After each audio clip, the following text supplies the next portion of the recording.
Oishi desu, oishi desu. Oishi, oishi. Delicious. Yummy. So guys, bumili ako ng aking ulam na tawagin is hapusai dito sa Japan. Sa Pinas is ginisang gulay. Hapusai. Ginisang gulay. Tada! So, yan yung hapusai guys.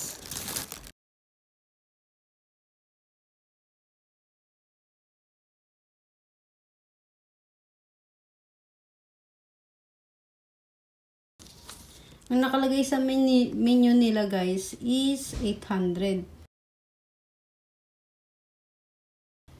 Pero guys, ito yung binayaran ko.